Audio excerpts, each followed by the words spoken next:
Shalom and welcome to another in our series of podcasts from Temple Beth Am, a dynamic center for conservative Judaism in Los Angeles. This is a recording of a Shabbat sermon by Rabbi Elliot Dorf. I want to talk about two parts of today's parasha, one methodological and the other substantive. The methodological part is a verse in Deuteronomy chapter 17, that when you have a question in your time, you go to the judge of your time, Asher Yeh B'yamim Hahem, who will be in those times. And the Talmud asks, actually it comes from a Tosefta a little bit earlier, how would you ever think about going to a judge who's not in your time? After all, how are you going to get to some judge that's not in your time? Right? But what it means to say is that you should not say that I don't like the judges of my time. I want to have the judges of previous times, right? So, as it says, Moses and Gideon and his generation is worthy of being treated like Moses and his. Samson and his generation is like Aaron and his, and Yiftach and his generation is like Samuel and his. What then is the meaning of the phrase, in those days? It teaches you need to go only to the judge in one's days, that is the authorized judge to decide matters. And do not say, how is it that former days were better than these? In other words, do not say that I don't want to go to the judge in my time. Who's he? Right? I want Moses. I want Rabbi Akiva, not Rabbi Plickfeld. Of course, it could be worse. It could be me. Right? But what you get out of this is one of the things that is really immensely important in the development of the Jewish tradition. Because twice in Deuteronomy, the Torah says that these are my laws, you may not add to them or subtract from them. So the legislative option in the Jewish legal tradition does not exist in the way that it does in the American legal tradition, both with legislatures, Congress, and ultimately the possibility of amending the Constitution. You don't have that in the Jewish legal system. So the Jewish legal system was able to be relevant to modern times on the basis of a lot of judicial activity. Judicial activism, which may be a no-no in certain philosophical parts of the American legal tradition, right, is standard operating procedure in the Jewish legal tradition, because it was the only way in which you were going to be able to make the law be relevant to modern times. So that then brings me to the other part of what I wanted to talk about. The end of this parsha talks about the ethics of war. In 2010, I was asked to come to a conference in Israel by Asa Kasher. Asa Kasher is a professor of philosophy at Tel Aviv University. He's the one who wrote the Code of Ethics for the Israeli Defense Forces. If you want to Google it, you can. Just simply Code of Ethics for Israel Defense Forces. It's called Ruach Tzahal, the spirit of the Israeli Defense Forces. And he asked us, now that was back in the 1950s that he wrote that, and he asked some of us who do some work in philosophy to come and talk about, well, what should a modern ethic for the Israeli Defense Forces look like? And where should it come from? If you look at that document, you will see that it comes from a variety of different sources, not Jewish law, the Jewish tradition. It's done very, very specifically not to deal with Jewish law, for a reason I'll mention in just a moment, but also from the general Western tradition and things like that. And so he asked two of us, namely Michael Walzer, who's a professor at Princeton, and he asked me as well to come to talk about that. And now, Michael Walzer is a lovely guy and really smart, and I happen to be a conservative Jew as well. And we did not know what we were going to say, but we both started out with the exact same recognition of the facts, namely that Jews were only in charge of which wars they were going to fight and how they were going to fight them in the First Temple period, which ended in 586 before the Common Era, for about 100 years during the Hasmonean period, from roughly 165 to 63 before the Common Era, and since 1948 with the State of Israel. So if you're looking at Jewish sources, to try to find an ethic of war, a Jewish ethic of war, all the Jewish sources are either very old or very new. So how are you going to get any kind of basis for a Jewish ethic of war? So Professor Walzer said, well, what you need to do then is borrow from the non-Jewish tradition. And it's not as if we have not done that.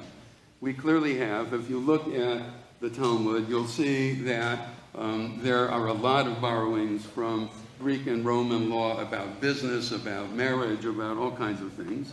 As a matter of fact, two of my professors, one, Saul Lieberman, wrote a lot about Greek and Jewish Palestine. That's the name of one of his books. And Boaz Cohn, another one of the professors of the seminary at the time, wrote a 2-volume thing about Roman and Jewish law. So it's not as if we haven't borrowed from other traditions. And so what Professor Walzer suggested was that we borrow from the just war theory that has been developed in Western thought, primarily in Catholic thought, actually, in order to be able to come up with a current ethic of Jewish ethic of war. What I suggested is that, yes, while we can certainly borrow from the outside world, we should try to look inward first. And so what I wanted to do was a kind of depth theology, as it were, into the values of the Jewish tradition to see how they might be applied to modern times. And those 2 articles were published in the journal Philosophia in 2012. And so if you're interested in them, just email me and I'll send you the links. But what is clear here is one example of what everybody in this room knows, namely that when 2 Jews are asked to talk about the same thing, they rarely come up with the same idea. 2 Jews, 3 opinions, except I mentioned that one time at a Scholar in Residence weekend, and a man came up to me afterward and said, do you really need 2 Jews for 3 opinions? So you need to know, though, that that's not what is true in most other cultures. Diane Ack, a professor at Harvard, has this wonderful line that if you only know one tradition, you know none. Because even if you only know your own tradition, you don't know what your ancestors how your ancestors chose to understand life and to live it. You have to assume that other people in the world, non-Jews, can be both smart and moral.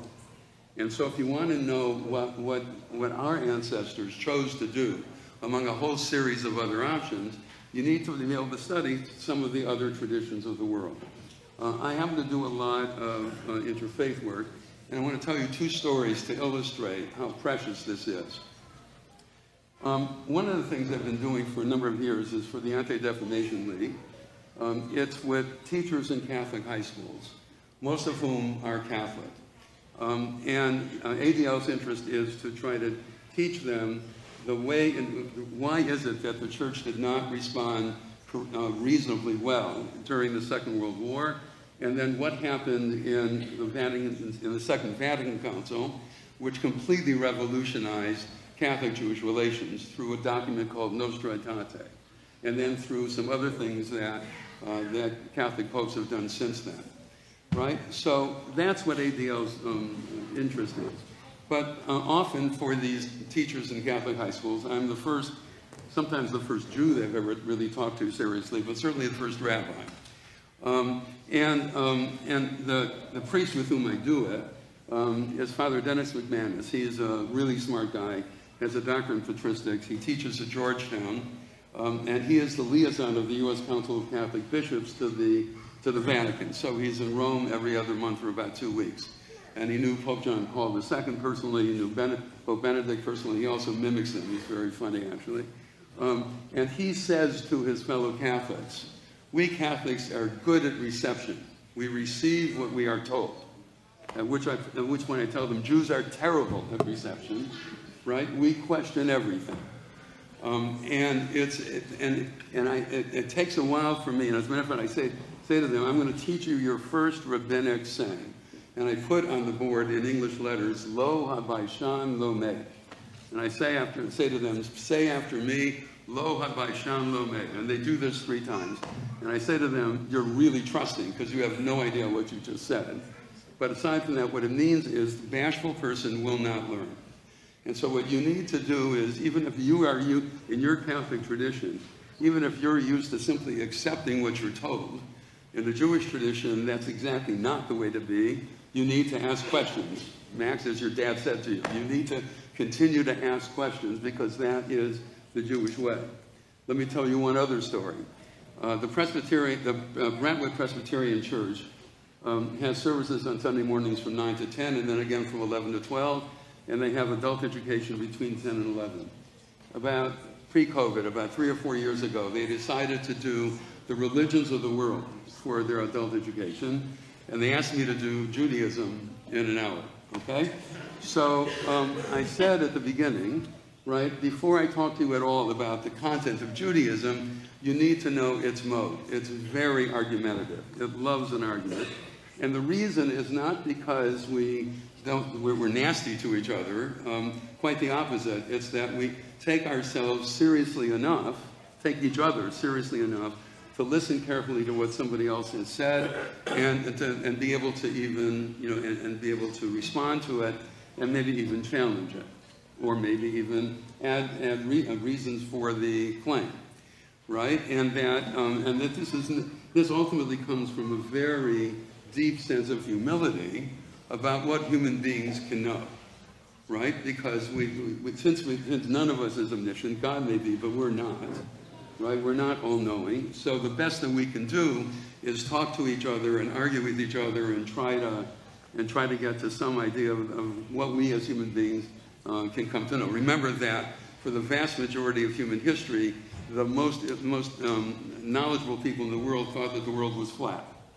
So that should give you at least a sense of the degree to which we need to be humble about what we can know. It's called epistemological humility, knowledge of what we can know. So I did my thing for an hour, and this man came up to me afterward, late 50s, I would say, and he said, now I understand something. And I said, what do you understand? So I said, well, I've been an aeronautical engineer at Northrop Grumman for 30-some years. And whenever I suggested that we do something differently, I would get slammed down, except when I had a Jewish boss. So now I understand, this piece of our tradition that asks us to challenge things and to ask questions even gets into aeronautical engineering. And it's a really precious part of it. It's something that we Jews may take for granted, but you need to know it's not something that the vast majority of the world's traditions take for granted. The Buddhists don't, the Catholics don't, the evangelical Christians don't, the Hindus don't, the Taoists don't, right? And all of those traditions, you're supposed to simply accept what you're told. Whereas in our tradition, we're supposed to challenge and ask, in part out of interest in gaining truth and wisdom, and in part out of recognition that none of us is really omniscient.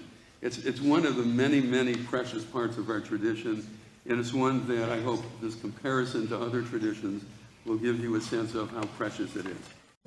You have been listening to another in our series of podcasts from Temple Beth Am, a dynamic center for conservative Judaism in Los Angeles. If you enjoy these podcasts, we invite you to write a review on the Apple Podcast site or wherever you get your podcasts. For more information about Temple Beth Am Los Angeles, go to tbala.org.